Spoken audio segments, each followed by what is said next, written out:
You know how every town has that one building? The one that everyone's got a story about? Well, in my town, that place is the old St. Mary's Hospital. It's been abandoned for years. Decades, actually. But back in the day, it was the hospital. My grandparents used to talk about it. My parents were even born there. But something happened. No one really knows the full story. But whatever it was, they shut the place down almost overnight. People say it's haunted, of course. I always thought that was just small town gossip, like some urban legend to keep kids from messing around there. But I should have known better, right? So here's what happened.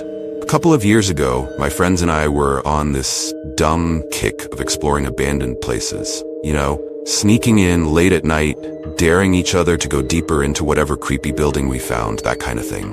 One night, one of my friends, Jake, brings up St. Mary's. I didn't even think it was possible to get in there. The place has been boarded up forever. But Jake was like, nah, dude, I found a way in. You won't believe it. So yeah, I should have said no, but of course I didn't. I mean, I didn't want to be the one backing out, right? We planned to go that Friday night, after dark. It was me, Jake, and two others, Megan and Chris. We showed up around 11 p.m., flashlights and backpacks loaded with snacks, like it was some kind of camping trip. Jake led us to the back of the building where, sure enough, one of the boards had been pried off a window. It was big enough for us to squeeze through.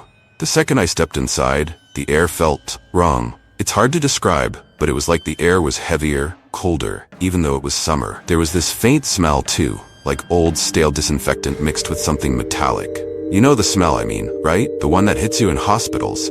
But here, it felt old, rotten even. The first thing we noticed was how trashed the place was. I'm talking broken equipment, old beds flipped over, glass everywhere. But weirdly, some parts looked almost untouched. We found entire rooms where everything was just sitting there, like they'd been frozen in time, like someone was just about to come back, but they never did. Jake was all pumped, talking about exploring the morgue and checking out the operating rooms, but I wasn't feeling it.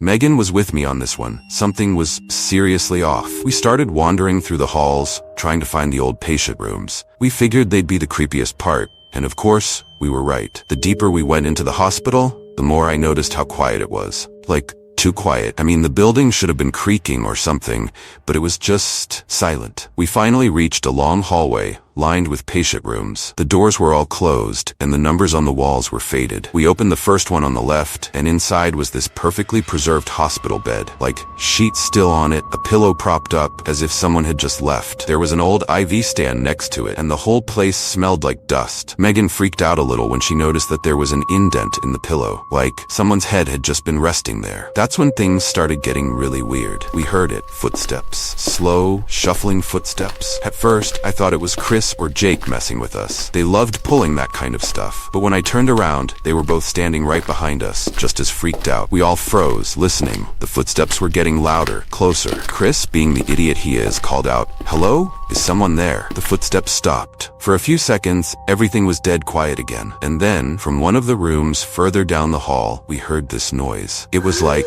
wheezing, like someone trying to breathe but struggling. I don't know what possessed me, but I started walking toward the sound. Every part of me was screaming to turn around, but I couldn't. Megan grabbed my arm, begging me not to go, but I shrugged her off. When I got to the door, I reached for the handle, and that's when I felt it. Cold. The doorknob was ice cold, like it had been sitting in a freezer for hours. I opened the door, and what I saw still haunts me. There was a man, at least, I think it was a man, sitting on the edge of the bed, facing away from me. His back was hunched, his skin pale and waxy, and he was wearing one of those old hospital gowns. The wheezing was coming from him. I couldn't move. My legs were like stone. I tried to say something, but my throat was dry like the words were stuck. And then he turned. When I saw his face, my stomach dropped, like two bottomless pits. And his mouth, it wasn't a normal mouth. It was twisted, too wide, stretching up to where his ears should have been, filled with these dark, rotting teeth. I stumbled back, knocking into something, and that must have snapped the others out of it because Jake grabbed me and we all bolted down the hall. We ran faster than I ever have in my life, not stopping until we were back outside, gasping for air. None of us spoke the entire way home. We didn't need to. We all saw it. We all felt it. I looked into the hospital's history. Turns out there was a patient who went missing the night the hospital shut down. He was known for his severe respiratory issues, couldn't breathe without assistance. They never found him,